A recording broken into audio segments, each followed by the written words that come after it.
Esta es una producción de Grupo Fórmula. Encuentra más contenido como este en radioformula.mx.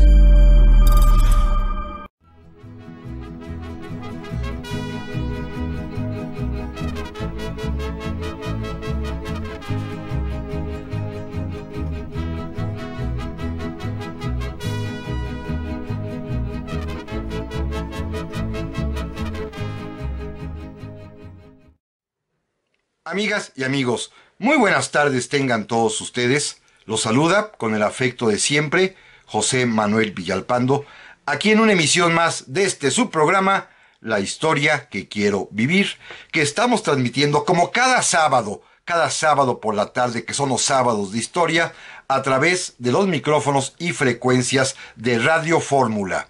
Ya lo saben, estamos en el 103.3 de FM, en el 970 de AM, ambas emisoras aquí en la capital de la República. Este programa llega a muchas partes de nuestro país, a muchas ciudades, no todas las que yo quisiera, pero sin embargo creo que vamos ganando la batalla. He recibido noticias halagüeñas de varias partes en los que me dicen que ya está transmitiéndose por allá el programa, lo cual pues verdaderamente agradezco, y sobre todo agradezco a ustedes su paciencia, comprensión y apoyo. Este programa es un programa grabado, como lo hemos venido haciendo ya hace muchísimos meses, creo que ya son 9 meses por lo menos los que llevamos grabando programas, y así seguiremos mientras continúe esta situación terrible de emergencia sanitaria en la que nos encontramos. Hay que cuidarnos, y una manera de cuidarnos es no salir, y por ello este programa se hace desde aquí, y les agradezco infinitamente el honor de que me acompañen. Ya saben ustedes que pueden además también seguirnos por internet en la página www.radioformula.com.mx, y que nuestras vías electrónicas de comunicación están abiertas y que las respondo de inmediato, bien sea a mi correo villalpandohistoriador@gmail.com o también en mi página de Facebook Villalpando y la Historia. Vamos a comenzar, si les parece. El día 2 de enero de 1871, hace exactamente 150 años y una semana, falleció en la Ciudad de México doña Margarita Maza, esposa del presidente Benito Juárez. Ese día, a las 4:30 de la tarde más o menos, ocurrió su deceso. Estaba en su casa allá por la ribera de San Cosme, acompañada por el propio presidente Juárez, que estaba a su lado, por sus hijas, sus 5 hijas, los yernos que en ese momento ya tenían, los nietos, la servidumbre, los ayudantes. En un momento además terrible, porque se sabe que la agonía de la señora Margarita Maza fue terrible. Estaba enferma, gravemente enferma, desde hacía ya casi un año. Padecía un cáncer estomacal terrible, que no tenía cura, que había sido atendido en esta enfermedad tan terrible por el mejor médico de su tiempo, el famoso doctor Rafael Lucio, de quien ya hemos hablado, quien seguramente, limitado por la precaria situación de la medicina en ese entonces, cuando no había manera de intervenir quirúrgicamente para tratar de extirpar el tumor que literalmente devoró el estómago de la señora Juárez, pues quizá lo único que atinó durante todo este año terrible, en el cual poco a poco se fue consumiendo la vida de doña Margarita, fue a proporcionarle medicamentos que paliaran el dolor. Quizá morfina, quizá opio, únicamente para atenuar los efectos devastadores que causaban un dolor tan enorme a doña Margarita. Estaba acompañada, repito, por su esposo, el presidente Juárez, quien va a estar junto a ella los últimos días, cuando en la fase final se manifestaban ya los signos claros de estar en el trance último de la vida. Él recogió sus últimas palabras. él percibió el último aliento de su esposa. Y cuando ella fallece, el presidente Juárez quedó sumamente abatido. Se sentó a un lado de la cama en un sofá que había allí, y ahí va a permanecer largas horas velando a su esposa. En esos días, en aquel tiempo, en ese lejano 1871, hace 150 años, los velorios eran distintos a lo que hoy acostumbramos. Primero se hacían en las casas, la casa luctuosa, la casa que estaba de luto por la muerte de quien allí había fallecido. Segundo, el cadáver permanecía en el lecho de muerte, en la cama, se arreglaba nada más, y ahí permanecía el cadáver durante algunas horas para que los familiares, los amigos pudieran visitarlo y externar sus condolencias. Y solo al final, cuando ya se trasladarían al cementerio, era cuando el cadáver era colocado en el ataúd. Así que por muchas horas, Benito Juárez, el presidente de la República, permaneció sentado en ese mismo sofá, velando a su esposa hasta que al día siguiente fue llevada al sepulcro. La enfermedad había sido terrible. Ya desde agosto de 1870 los periódicos de su tiempo anunciaban la devastadora enfermedad que aquejaba a doña Margarita Maza. Quizá ya se sabía o ya se adivinaba o se intuía que era una enfermedad terminal fatal, que no había remedio alguno, como fue en efecto. Y la sociedad entera estaba al pendiente de lo que sucedía en la casa presidencial, porque ya 3 días antes de la muerte, nuevamente los periódicos que se enteraron de la gravedad del estado de doña Margarita, insistieron en llamar la atención del público lector de que quizás era ya inminente el fallecimiento, como en efecto sucedió. Don Benito, por supuesto, estaba totalmente abatido, igual sus 5 hijas, los 2 yernos que había en ese momento, la nieta, el hijo único varón, y pues, en un momento terrible, lamentable, de una mujer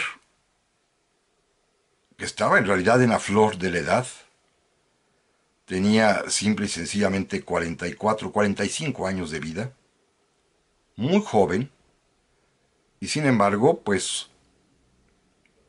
los sufrimientos a lo largo de su existencia, las privaciones, las angustias, desembocaron seguramente en este cáncer que hoy sabemos que muchas veces se desarrollan precisamente por la falta o por la mucha angustia que las personas llegan a tener. El estado anímico influye muchísimo en las enfermedades, y el estado anímico de doña Margarita durante muchos años fue de terrible zozobra. Vivía literalmente preocupada, con el Jesús en la boca, como ella misma decía. Al día siguiente, el día 3 de enero de 1871, también a media tarde, se programó el funeral, mismo que se realizó en el Panteón de San Fernando. En la casa donde ellos vivían, en la ribera de San Cosme, una casa que era también al mismo tiempo una huerta, porque a doña Margarita le gustaba cultivar sus propios vegetales. Era una casa, diríamos hoy, una casa de campo, que fue adquirida precisamente un par de años atrás por el presidente Juárez para que la familia se trasladara allí a vivir. Se saliera del centro de la ciudad, que seguramente debe haber sido pues muy conflictivo. Si hoy lo es, imagínense, ya desde aquel tiempo lo era también, para que tuviese Margarita paz, tranquilidad y un jardín, una huerta, para que pudiera estar más a gusto. En el interior de esta casa se efectuó el velorio. Llegó muchísima gente, los funcionarios públicos, militares, amigos. Llegaron también telegramas y notas de condolencia de muchísimas personas que le manifestaban al presidente Juárez su dolor. Y el momento quizás más terrible para él, después por supuesto de sentir cómo se iba, cómo se moría el amor de su vida, fue cuando él personalmente, con la ayuda de un cuñado de José María Maza, levantaron el cuerpo inerme ya de doña Margarita para colocarlo en su ataúd. Fue el propio presidente Juárez quien cargó, quien levantó en sus brazos, con la ayuda de este hombre, de su cuñado, el cadáver de su esposa para ponerlo en la caja. Luego, un amigo, el general Aureliano Rivera, que después se va a levantar en armas contra el presidente Juárez, pero en ese momento estaba acompañándolo en su dolor. Él soldó la caja, porque era una caja metálica, y luego fue llevado al Panteón de San Fernando.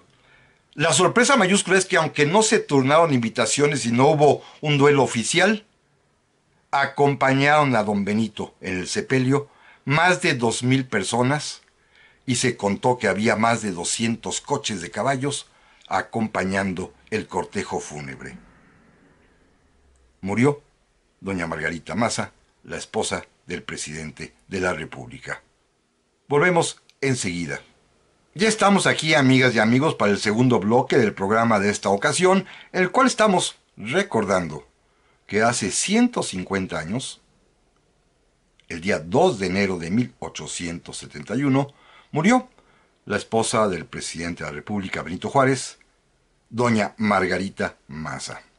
Una mujer sin duda, pues muy de su tiempo, en el sentido de que fue una esposa de un presidente de la República, que como sus mismos críticos le reconocen, y como la prensa en su tiempo también lo afirmó, y como lo dijeron en su sepelio los oradores, entre ellos Guillermo Prieto, que hablaron frente a muchísimas personas que tuvieron a bien acompañar al presidente Juárez en su dolor, fue una mujer que siempre estuvo atenta a lo que necesitara su esposo y su familia, que se dedicó por entero a ellos, a sus hijas, a su hijo, a su nieta, a su marido, y que jamás intervino absolutamente en nada, en las decisiones,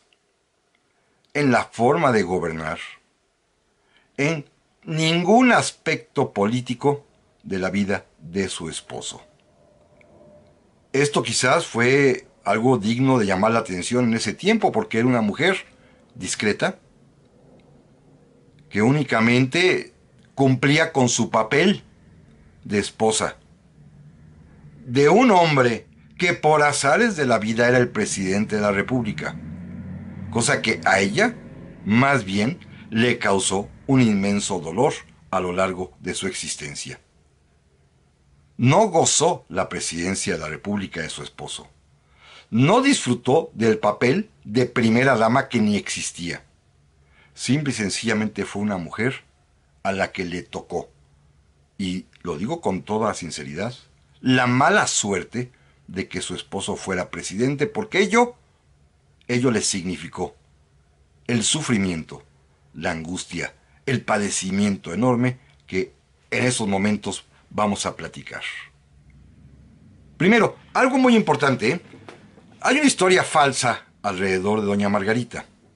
Una historia que fue alimentada a lo largo del siglo XX en buena medida por una película primero del joven Juárez y después en 1971, justamente hace 50 años, porque aparecieron una serie de libritos de estos de historia oficial en los cuales hacen aparecer a ese matrimonio, a esa pareja, a ese hombre y a esa mujer como una serie de personajes como si fueran de cuento. Es más, y con todo respeto lo digo, quisieron hacernos ver que don Benito era una especie de Ceniciento.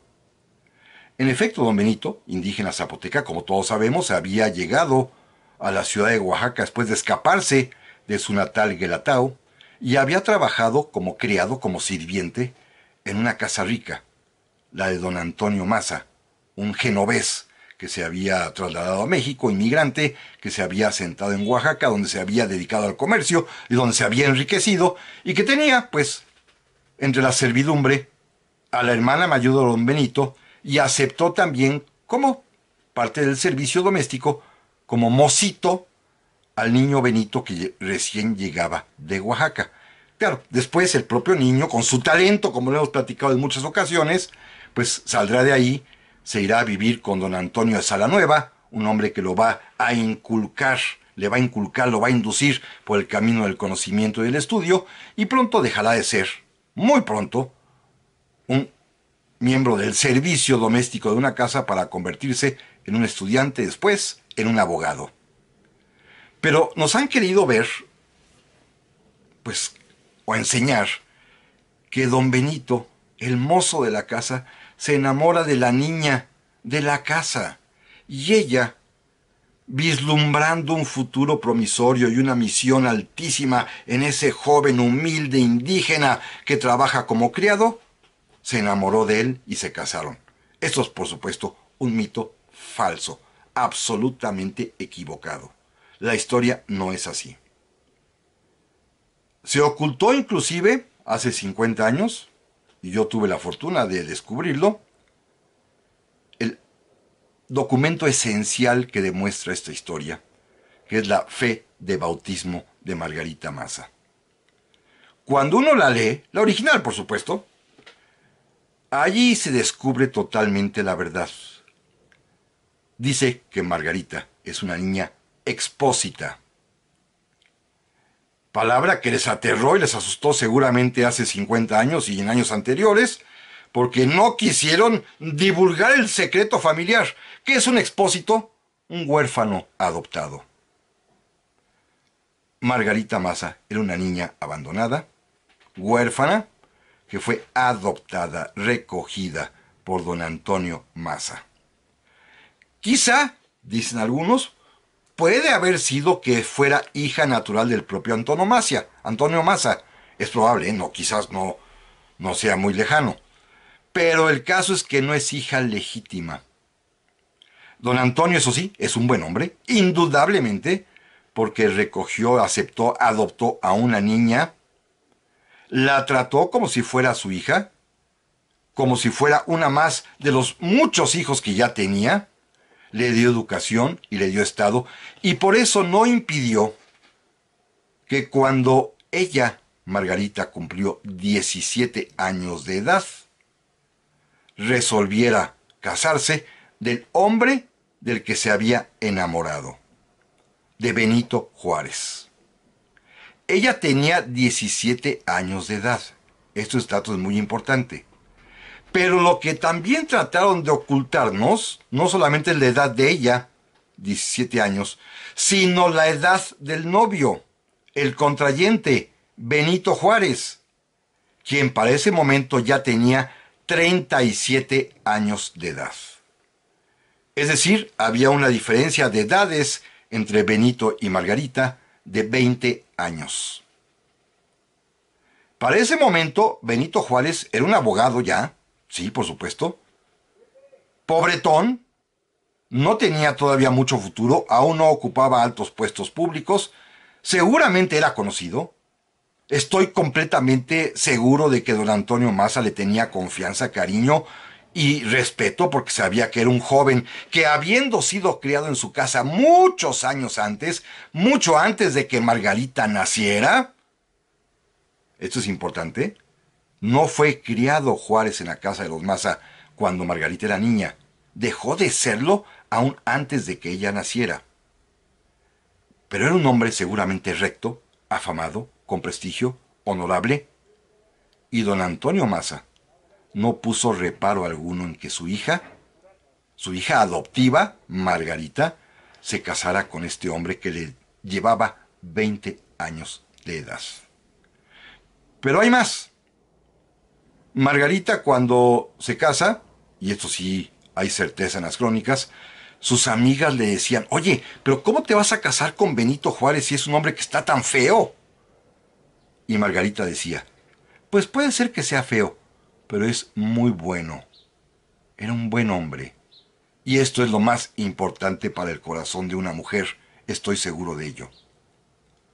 Pero insisto, hay más cosas todavía que hacían un matrimonio complejo, ¿eh? A los 37 años de edad, que es cuando se casa con Margarita, con una joven que tiene apenas 17, que está abriéndose a la vida, Benito Juárez ya es un hombre hecho y derecho y ya tuvo vida. Para ese momento, Benito Juárez ya tiene 2 hijos. Uno, de nombre Tereso Juárez Ortiz, que tuvo con una mujer, que nada más sabemos su nombre, que se llamaba Cruz Ortiz. Seguramente no fue matrimonio, simplemente lo tuvo con ella. Esta mujer o lo abandonó o se murió. Y otra más, hija de Rosa Chagoya, una muchacha que se llama Susana Juárez Chagoya, hija de don Benito, reconocidos ambos por él. Pero esta chica, además, con una terrible enfermedad genética, porque es incapaz mental. Tiene incapacidad mental permanente. Es decir, Benito Juárez llega al matrimonio con Margarita, ya con una vida, a los 37 años, ya con 2 hijos, que están a cargo de él los mantiene, y el pacto, eso sí, Margarita lo acepta naturalmente, pero pide que no vivan con ella. Tereso hará su propia carrera, su propia vida, su propio desarrollo, será oficial del ejército, y Susana quedará siempre a cargo de un amigo, muy muy amigo de Benito Juárez, don Miguel Castro, hacendado y comerciante en Oaxaca, quien va a cuidar todo el tiempo de Susana Juárez Chagoya. Margarita sabe que existen esos hijos, no tiene reparo alguno, pero eso sí pide que no vivan con ellos. Y así será. Es un matrimonio complejo, ¿eh? Son 20 años de diferencia los que se llevan. Benito tiene ya, repito, 2 hijos. Margarita tiene apenas los 17 años en la flor de la edad y va a iniciar la vida con este hombre que al poco tiempo, eso sí, irá ascendiendo en puestos públicos y llegará, poco a poco, juez, diputado, gobernador del estado, y ella se convierte en lo que podríamos llamar la primera dama de Oaxaca por un pequeño tiempo. Es una historia de amor, sí, por supuesto, porque ella amó profundamente a un hombre a pesar del pasado que éste tenía. Y él, naturalmente, correspondió con mucho amor a esta chica enamorada, que le entregó todo, su vida, pero sobre todo su tranquilidad, a ese hombre que llegaría a ser, por supuesto, como todos sabemos, el mejor presidente que México ha tenido. Pero de esto platicaremos en un momento más. Ya estamos aquí, amigas y amigos, para el tercer bloque de este programa, en el que estamos platicando acerca de doña Margarita Maza, la esposa del presidente Benito Juárez, que como ya lo he indicado, falleció el día 2 de enero de 1871, hace exactamente 150 años. Decía yo, en el bloque anterior, que es un matrimonio por amor, absolutamente, ¿eh?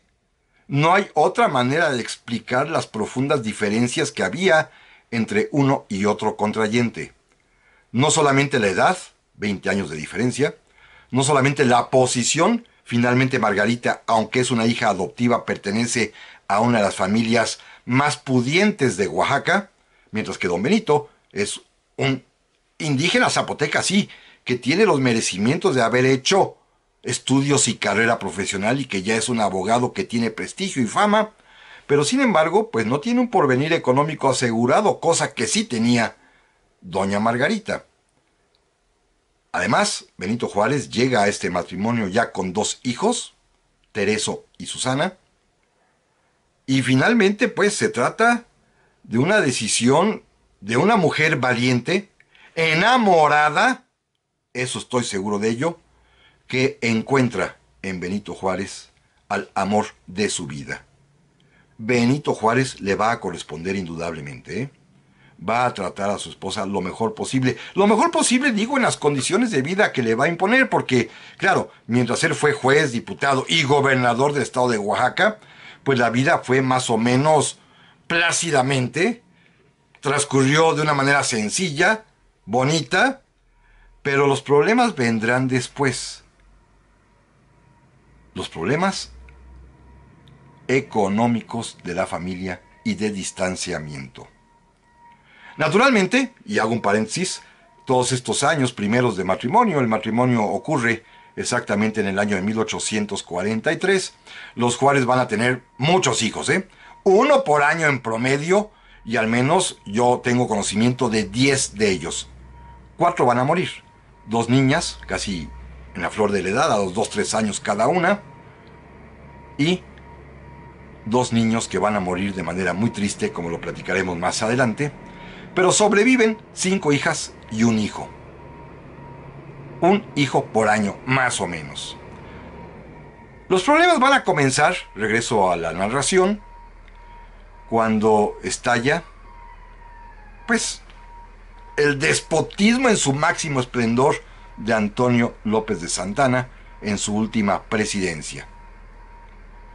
Destierra y obliga a que salgan del país a todos los liberales, incluyendo al gobernador de Oaxaca, que era liberal, Benito Juárez, quien con muchos otros hombres que pensaban como él, que formaban parte del liberalismo mexicano, tienen que buscar refugio, primero en Cuba, en La Habana, después en Nueva Orleans, en los Estados Unidos, en donde el propio Juárez, con Melchor Ocampo, con José María Mata y muchos otros liberales encontrarán refugio, pues tuvieron que salir huyendo de la persecución que contra ellos lanzó Antonio López de Santana.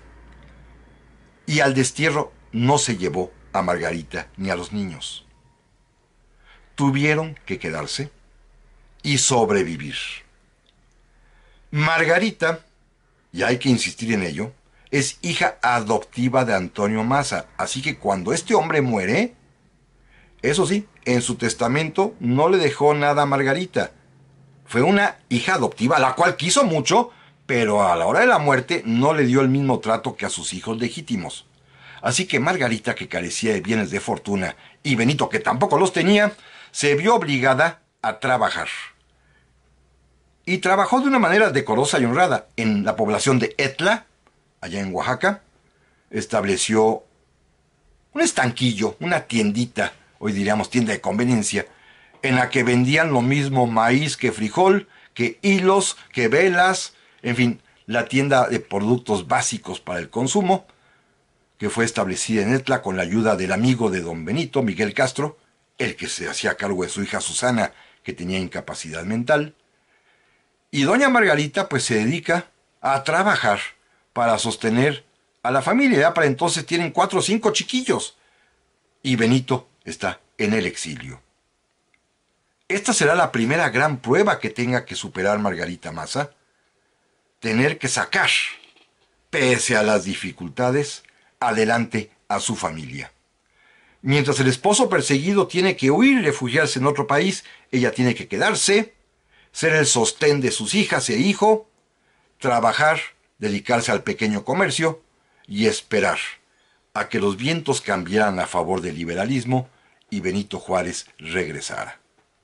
Por supuesto, al regreso se reúne nuevamente, él volverá a ser gobernador de Oaxaca, después será llamado al gabinete del presidente Comonfort, por lo tanto la familia migrará a la Ciudad de México, se convertirá en ministro de Justicia, en presidente de la Suprema Corte de Justicia de la Nación, y como todos sabemos, para enero de 1858 se convierte en presidente de la República.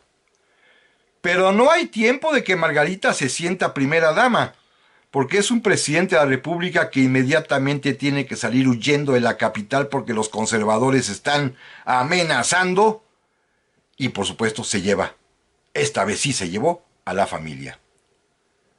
Salieron y finalmente, como todos sabemos también, se instalarán en el puerto de Veracruz. Allí sí estará la familia completa. Allí ocurrirá, por ejemplo, el nacimiento de la última hija del presidente Juárez.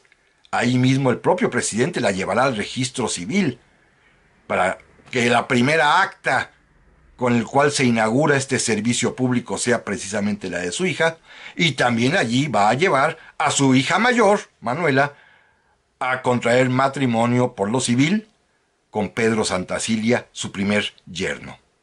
Naturalmente también acompañó a su hija al matrimonio religioso a la propia parroquia veracruzana. Ahí estuvieron presentes don Benito y doña Margarita. Finalmente, para no hacer muy larga la historia, regresan a la Ciudad de México, pero pocos años después tendrán que volver a partir, separarse nuevamente con la invasión francesa y con el imperio. No va a quedar más remedio, y aquí empiezan los años terribles para Margarita. Ella tendrá que irse con los hijos, con el yerno que va como cabeza de familia a petición del propio don Benito, y se van a emigrar a la ciudad de Nueva York en los Estados Unidos. Pero escuchen esto, van en calidad de migrantes, pero con una condición económica muy paupérrima. No llevan casi nada de dinero, lo elemental para pagar una pequeña rentita en un departamento miserable, y llegan a carecer inclusive de lo necesario, de lo indispensable para poder comprar leña para alimentar la chimenea, y tienen que soportar los terribles inviernos de Nueva York sin calefacción, que en aquel tiempo se acostumbraba con estufas de leña. Esto va a ser terrible. 2 inviernos consecutivos van a causar la muerte de pulmonía de 2 de sus hijos, los más pequeños, Pepito y Antoñito. Uno que tenía 5 o 6 años y el otro que apenas tenía 2 años de edad. Murieron sus hijos en Nueva York, y Margarita, en las cartas que enviaba al presidente Juárez cotidianamente, con mucha regularidad, le decía que ella era la culpable porque no pudo protegerlos. Se sintió siempre la responsable de la muerte de sus hijos pequeños, que, repito, enferman de pulmonía. Este va a ser un dolor inmenso para ella. Le decía en sus cartas: no sé cómo puedo presentarme ya ante ti, me vas a aborrecer, porque soy la culpable de la muerte de nuestros hijos pequeños. Claro, don Benito le contestaba tratando de levantarle el ánimo. Él estaba en Paso del Norte, lo que hoy es Ciudad Juárez, y la correspondencia entre ellos dos es una correspondencia verdaderamente intensa, terrible, tremenda, porque el dolor de la muerte de los hijos los tiene a ambos totalmente atenazados. Claro, se dan tiempo para escribirse otras cosas. Cuídate mucho, le decía ella. Nito, ella le llamaba Nito a Benito Juárez. Nito, cuídate mucho. Por favor, abrígate. Por favor, dime los números de tus camisas para ver si puedo conseguirte aquí algunas para mandarte. Es decir, no tenía ni ropa nueva el presidente Juárez que ponerse. Estas cartas de amor que están publicadas, que se las recomiendo, son hermosísimas. En alguna de ellas, cuando hablan del futuro y de la esperanza de volverse a ver y del gusto que tendrán en reencontrarse, porque ella le decía: yo solamente vivo para volverte a ver aunque después me muera. Él le decía: no, verás cómo todo sale bien, la causa va a triunfar. En alguna carta, don Benito Juárez le escribe: tu esposo que te ama y te desea. Bueno, esta es una historia de amor maravillosa. Separados más de casi 4 años, ella en Nueva York, él en Ciudad Juárez, él transitando por toda la República perseguido, ella esperando pacientemente a cargo de los hijos, padeciendo miserias, De vez en cuando le podía mandar don Benito algo de dinero, cuando podía cobrar él su propio sueldo. Matías Romero, el embajador norteamericano en Washington, era el que se encargaba de dárselo y de arreglar más o menos para que pudiera vivir. Pero fueron años de separación terribles, repito, marcados espantosamente por la muerte de los 2 hijos más pequeños. Este golpe de la muerte de los hijos es quizás el detonante mayúsculo de la enfermedad que después se convertiría en un cáncer terrible, porque en términos modernos diríamos que ella estaba deprimida. En términos antiguos, ella estaba tristísima, terriblemente agobiada, sintiéndose culpable por la muerte de sus pequeños. Pero esto vamos a platicar, amigas y amigos, en un momentito más. Ya estamos aquí, amigas y amigos, para el último bloque del programa de esta semana, en el cual estamos recordando la muerte de doña Margarita Maza, la esposa del presidente Juárez, ocurrida el 2 de enero de 1871, hace exactamente 150 años. Con este programa empezamos en realidad esta serie de acontecimientos históricos que ocurrieron en años que tienen mucho que ver con el nuestro. Hace 50, 60, 150, 200, porque este año, como lo dije hace una semana, hay mucho de qué platicar, mucha historia que recordar. Hablábamos hace un momento del destierro al que le fue obligado a vivir a doña Margarita con la familia, acompañada de sus hijas, de su hijo, de su yerno Pedro Santacilia, que a petición de Juárez y contra toda su voluntad se fue como cabeza de la familia allá a Nueva York, de los sufrimientos y sobre todo de la espantosa muerte de los dos hijos más pequeños de pulmonía, que no pudieron resistir el frío de Nueva York en una condición de miseria porque no había ni para pagar la leña para poder alimentar la estufa que calentara el pequeño departamento.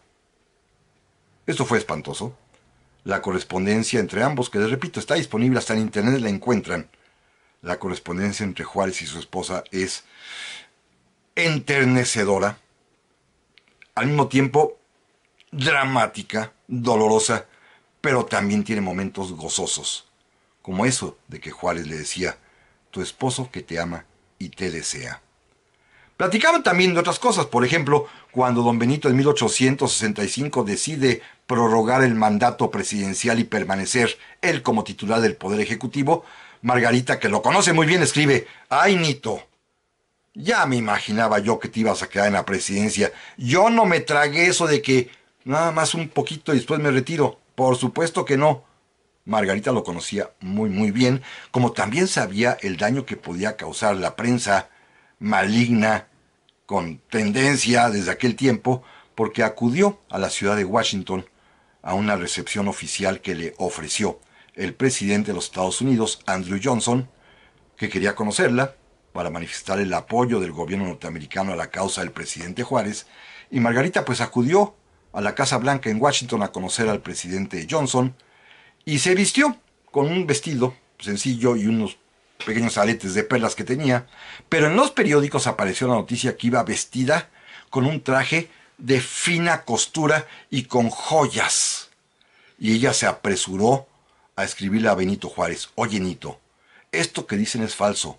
El único vestido que tengo es el que tú me compraste en Monterrey cuando nos despedimos, que no lo había vuelto a usar, me lo puse porque era el mejorcito que tenía, y estas joyas que dice el periódico no son más que mis aretes de perlas que tú me regalaste cuando nos casamos. Imagínense nada más, hasta esto llegaba, a comentarse y decirse mutuamente esto. También en otra carta le decía: oye, Benito, ya sé que pues esto va a ser tu cumpleaños, y pues que te hagan un baile, y baila con las muchachas, no hay problema. Y por supuesto me imagino que Benito habrá bailado con las muchachas porque ya tenía el permiso de su señora, supongo. Finalmente llegó el día del triunfo de la República y el regreso de doña Margarita, que tiene dos particularidades muy interesantes. Primera, para regresar de Nueva York a México, que era también un trayecto larguísimo, el gobierno de los Estados Unidos, como una deferencia a doña Margarita, porque el presidente Johnson pudo apreciar, de veras, la manera dignísima como doña Margarita y su familia vivieron en el exilio en Nueva York, puso a su disposición un barco de guerra de la Armada de los Estados Unidos para que se trasladara, porque sobre todo la carga que pensaba llevar doña Margarita no la admitían en los demás servicios de transporte. No solamente era ella, sus hijas, su hijo, su yerno y el equipaje. También decidió trasladar a México los ataúdes de los dos hijos, Pepito y Antoñito, que habían muerto en Nueva York. No quiso dejarlos en suelo extranjero y cargó con ellos y los trasladó en este barco de guerra norteamericano hasta el puerto de Veracruz. Finalmente, ya para el mes de agosto de 1867, una vez vencido el imperio, una vez consolidado el triunfo de la República, don Benito pudo reunirse ya con doña Margarita. Él fue a recibirla, no a Veracruz, estaba muy lejos, pero sí al pueblo de Ayotla. Ahí fue a encontrarla, se abrazaron, se besaron. Pero ya Margarita, con la tristeza terrible que significó para ella la muerte de sus hijos, venía agotada, exhausta. Quizá allí comenzó a enfermarse, no lo sabemos con precisión. Solo sabemos que no resistió estar en la capital. Los Juárez vivían, no en Palacio Nacional como hoy se cree. Palacio Nacional será la habitación y la casa de don Benito después de la muerte de Margarita, cuando se quedó viudo y solo. Ahí va a vivir en Palacio. Pero antes no, cuando llegan a la Ciudad de México, don Benito había ya comprado una casa para que viviera toda la familia, que eran muchos, la esposa, las 5 hijas, el hijo, el yerno que vivía con él, el nuevo yerno que pronto contraería matrimonio con la segunda, todos vivían en la misma casa, en la calle de Tiburcio. La calle de Tiburcio es hoy en día la calle de República de Uruguay.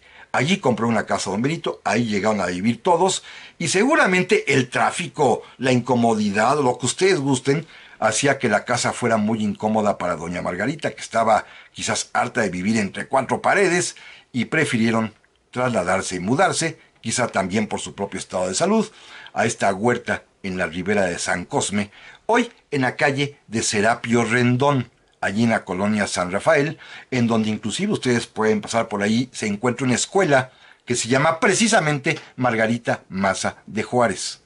Ahí está esta escuela, que es todo un predio muy largo, más angosto y más largo, ustedes lo pueden ver perfectamente bien, y que pues tenía la casa y la huerta que a ella le gustaba cultivar. Allí decidieron trasladarse, el presidente Juárez aceptó por tranquilidad y por el gusto de su esposa, para darle gusto en realidad en ese último tiempo de su vida, aunque ellos no lo sabían.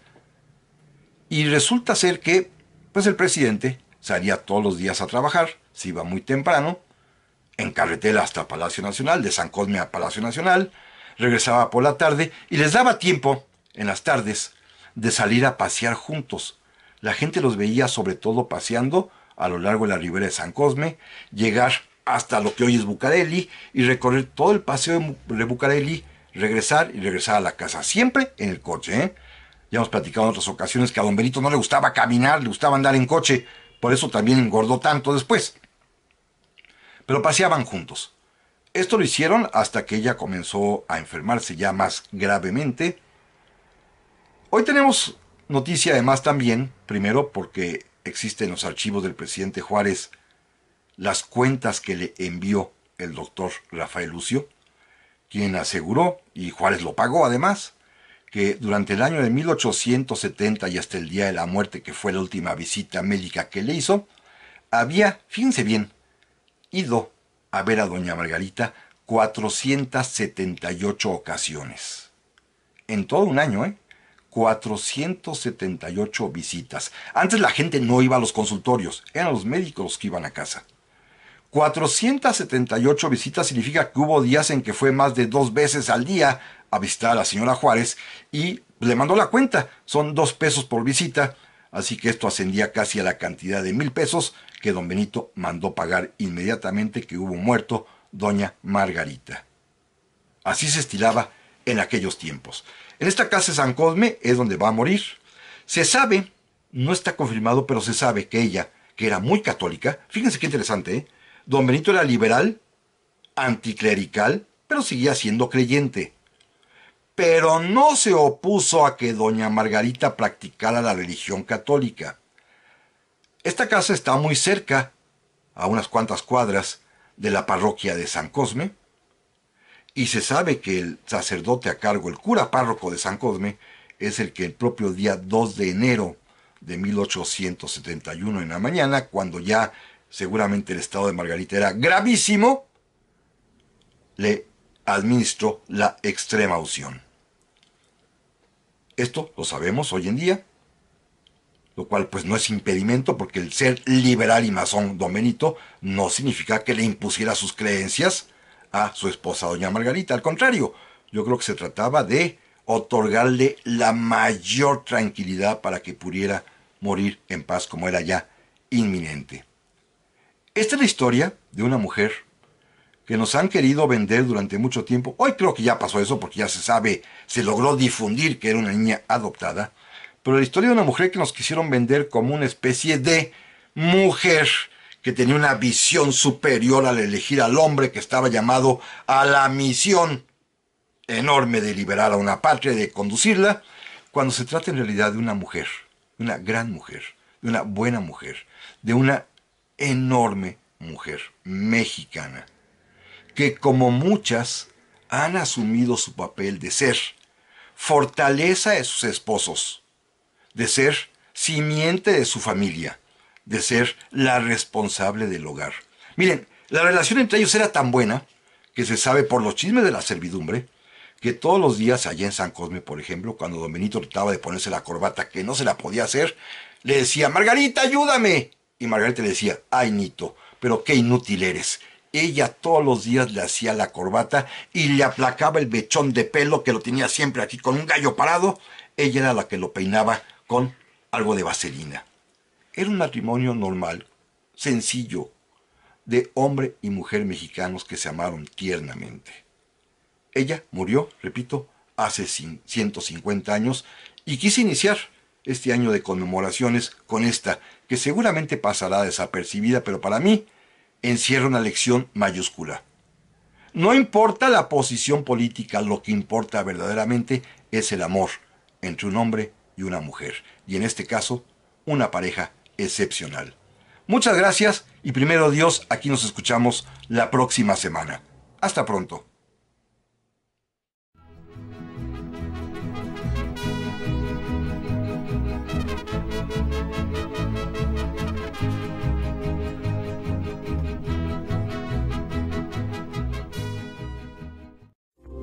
Esta fue una producción de Grupo Fórmula. Encuentra más contenido como este en radioformula.mx.